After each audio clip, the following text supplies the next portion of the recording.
It's July 19th. Ukraine Media Center Ukrinform continues its operation. My name is Svetlana Shaprenko. Now we will be talking about the fire and mine safety in Ukraine.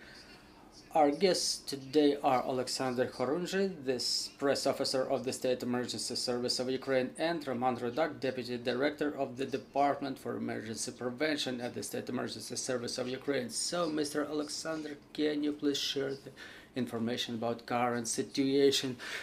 Glory to Ukraine, glory to the heroes. Well, we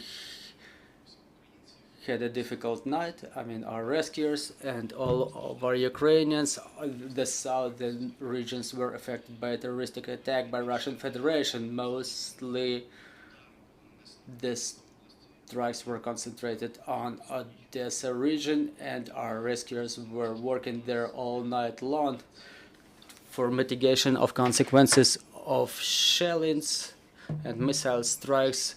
We involved 140 personnel and 36 unit vehicles.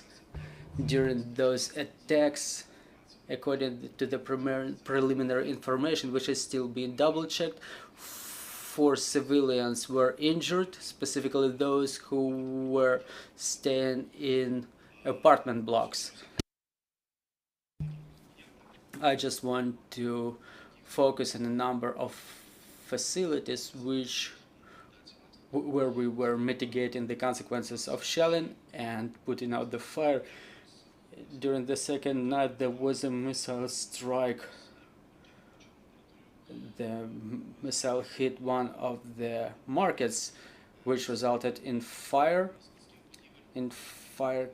catching on the territory of 2,000 square meters, 7 administrative facilities. The fire that erupted there was put out only by the morning because the fire was burning on the area of 2,000 square meters. It was put out at 8:25. Another missile strike hit a storage facility where the tobacco products were stored. The fire erupted on the area of 1,000 square meters.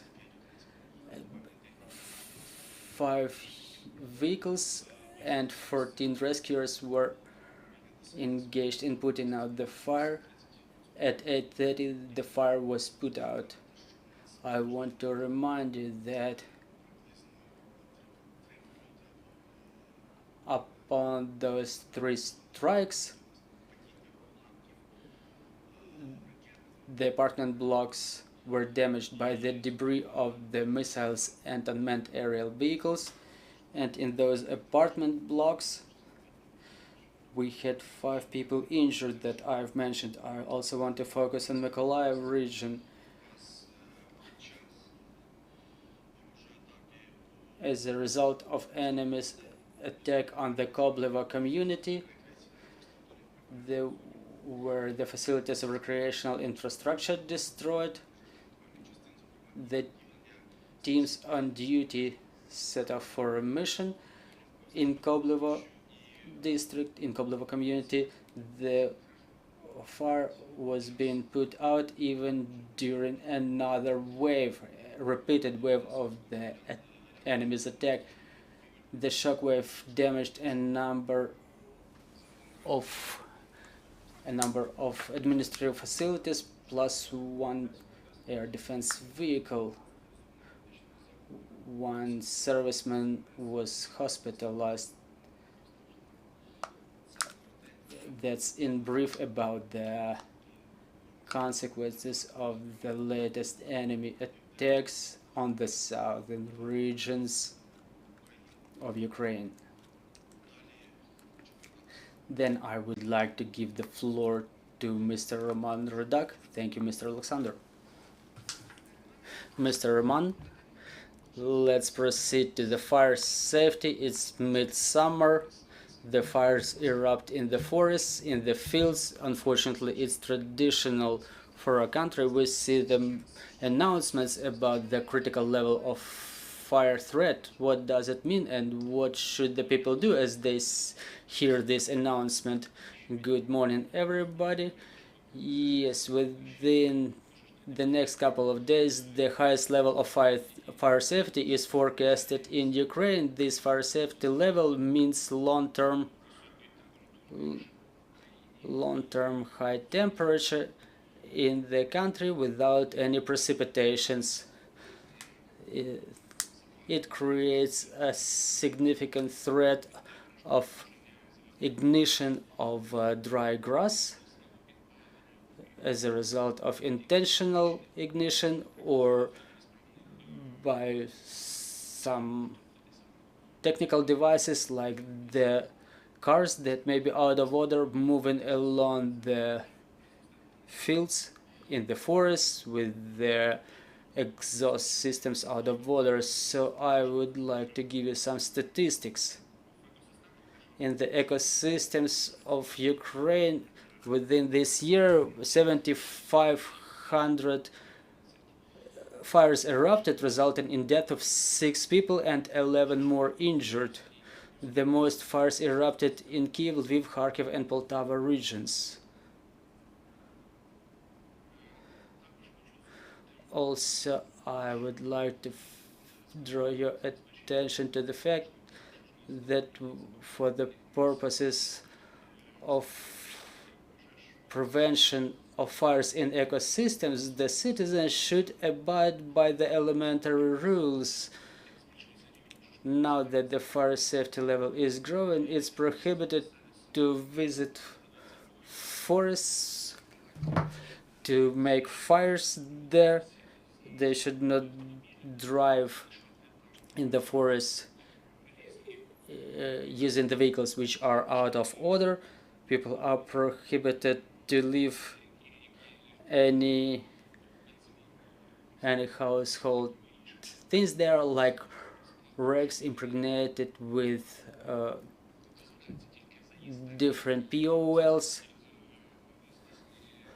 Only those vehicles are allowed to enter that service those territories.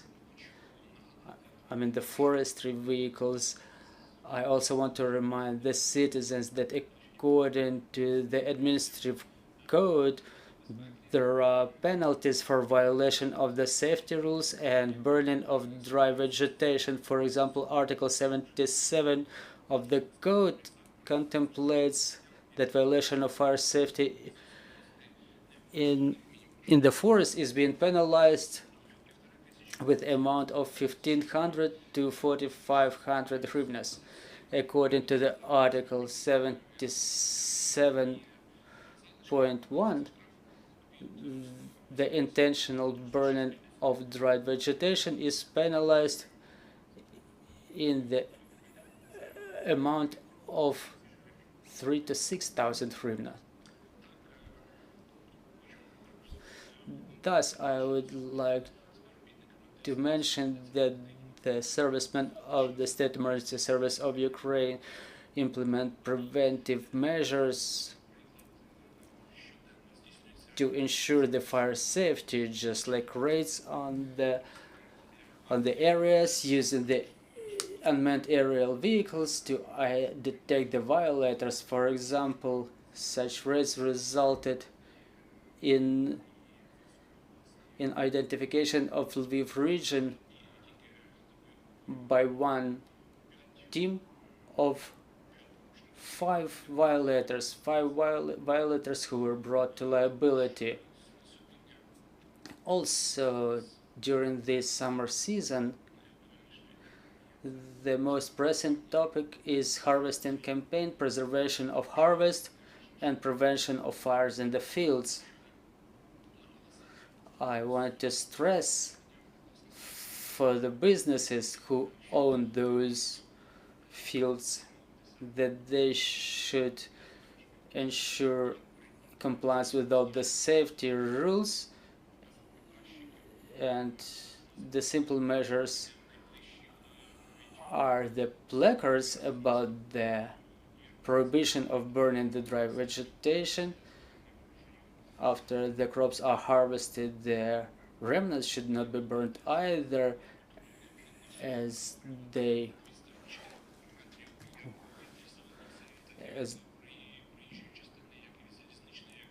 they process the crops before they're harvesting. There should be rows made in the ground in the distance of 4 meters from the field. Then the fields should be divided into sectors 50 hectares big, and they should be divided with the lines 8 meters wide. Also, the vehicles which are out of order are prohibited to be involved in harvesting. The fueling of the vehicles is prohibited in the adjacent areas and in the fields both during nighttime and daytime. All the vehicles should be equipped with the fire extinguishers. The vehicles should also be not only in good order but also equipped with the grounding devices. So again, for the businesses, please comply with the standards and rules of the safety in the fields that you own. It's your responsibility. So in brief, this is it. Well, Mr. Roman, the work done by the State Emergency Service, does it demonstrate any results? Yes, definitely. Regardless the war in the country, and we have an extensive territory contaminated with explosive devices, we observe the temperature growth, and those are the factors that affect the fire safety in the country in general and in ecosystems specifically, I mean in the fields. So during the prevention measures taken by the State Emergency Service in Ukraine, both this year and last year, regardless the jeopardization of the situation, it remains under control, and we didn't have any large-scale fires last year, both in ecosystems and in the fields. So yes, you can see our work in the figures, in the statistics. Thank you very much. So let's proceed to the explosive devices. What is the situation with demining, Mr. Oleksandr? So what is the situation with the demining? What was the territory that was demined in Ukraine, and what are the vehicles and technical means used to expedite this process? I want to add a couple of words to what Mr. Roman said about the prevention. On top of the fire safety, we take the prevention measures on mine safety as well, and since the beginning of the full-scale invasion by the Russian Federation, we implemented more than 30,000 events on mine safety with children and with the adults. We work in coordination with international organizations. We work with UNICEF on launching some large-scale campaigns, and we expect that we will have the number of people affected by Russian mines and explosive devices decreasing. And according to the information from the Ministry of Reintegration, unfortunately 221 people died as a result of the explosion of explosive devices since the beginning of the full-scale invasion by Russian Federation, and more than 450 were injured.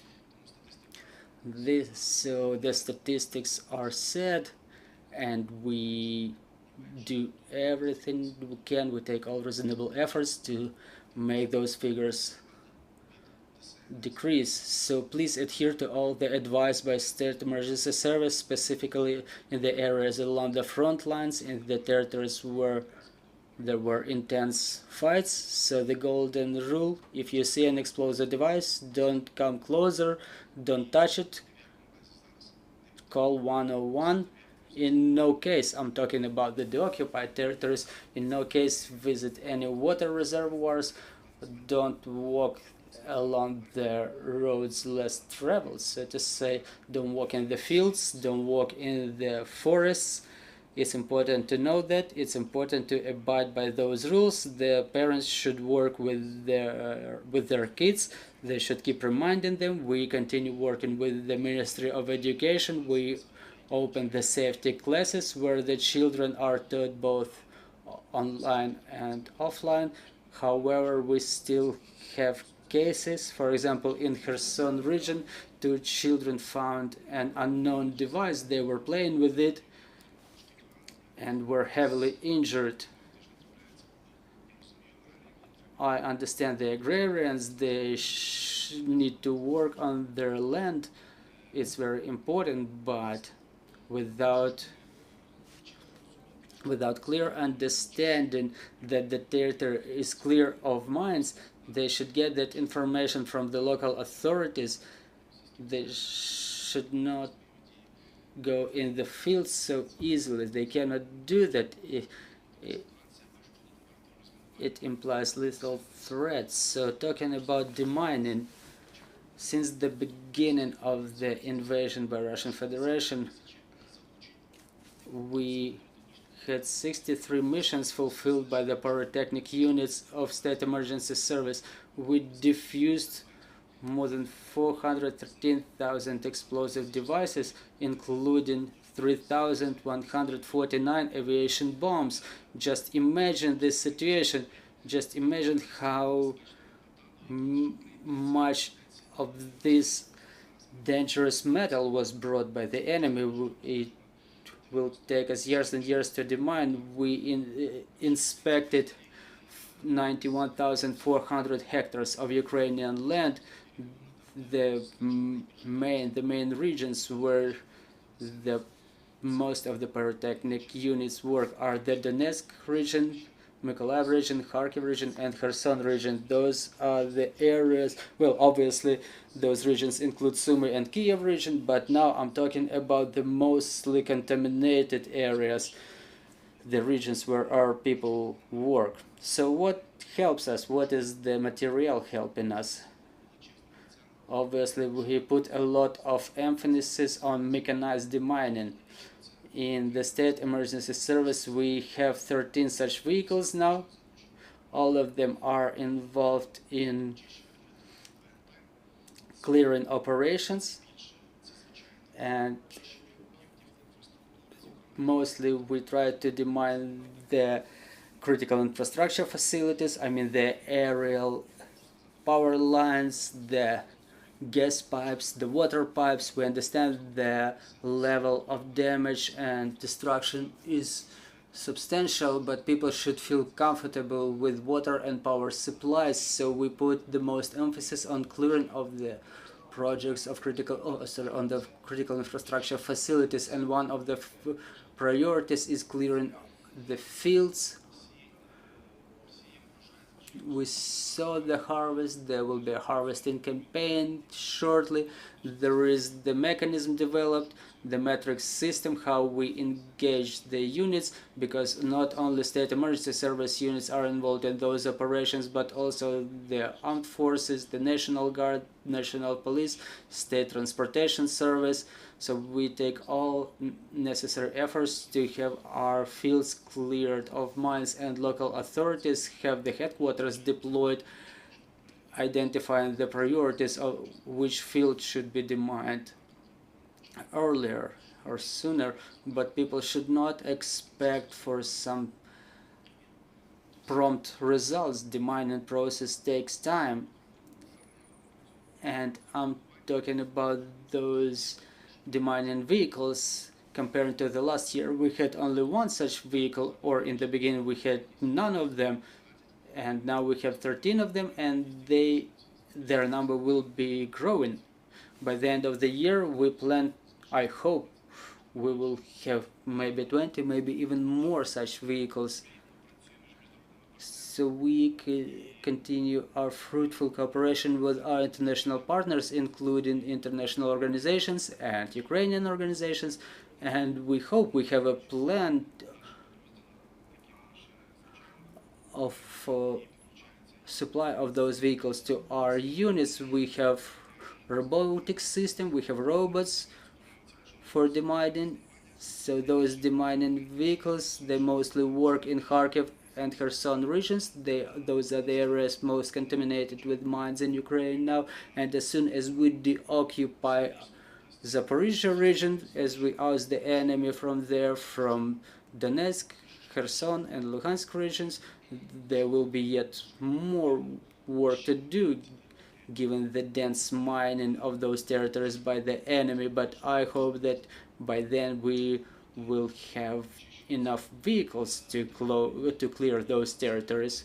This is the brief data on the demining. Well, at yesterday's Ramstein, there was a signal yesterday that we would get more material for demining. Will it be used by the state emergency service for those demining purposes as now, or will the number of vehicles be taking part in the counteroffensive? Well, I don't know. It will be properly distributed by the government, but for the time being, this is the answer that I can give you. Well, you've mentioned that there are 13 vehicles now. You expect to get 20 or more by the end of this year, but what is the overall need? Well, we hope to get 100 such vehicles, because the basic problems that we need to cover, we could cover them with the 100 of such vehicles, and it will be of great help to our civilian sector. I'm not talking about the military now, I'm talking about the civilian sector, the reconstruction of our country. Because imagine there is an aerial power line, it's damaged, there's a lot of such lines damaged, so to go and to stretch the cables there, the people should come there. I mean, the utility services, detect Ukrenergo, they should come there to do their job, but to do that, those areas should be demined. Those areas would be demined by the engineers of State Emergency Service of Ukraine. For example, a person states on a is standing on a distance, they don't stay in the vehicle, they are outside in a distance of 1 kilometer, which provides proper safety. So the vehicle goes certain distance, it goes pretty quick. A person with a metal detector, they would walk longer, so that vehicle grinds the soil to a certain depth, and thus diffuses both anti-infantry and anti-tank mines depending on the type of vehicle.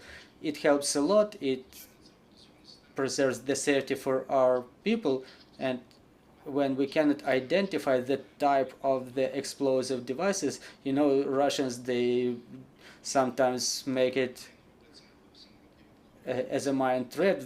They have their strategy for the maximum damage for our pyrotechnics. They put, for example, anti-infantry mine under the anti-tank mine, so their robotic vehicles, they allowed to ensure safety for our personnel. We need to increase the number of armored vehicles for transportation of personnel, and specifically for transportation of the explosive devices that we are going to detonate in a controlled manner. You know, there was a last case in Kherson region that resulted in death of our 6 pyrotechnics. They had no weapon, but they were shelled. They were shelled in a barbarian manner. You know, our pyrotechnics, our rescuers are all protected by Geneva Convention, but Russians don't give a damn about it. But we keep working on rebuilding Ukraine together to the victory. Thank you very much, Mr. Oleksandr. Mr. Roman, thank you for informing us on fire and mine safety. And at 12:30 we will have a press conference about the anti-corruption policy implementation in the defense sector. So stay tuned.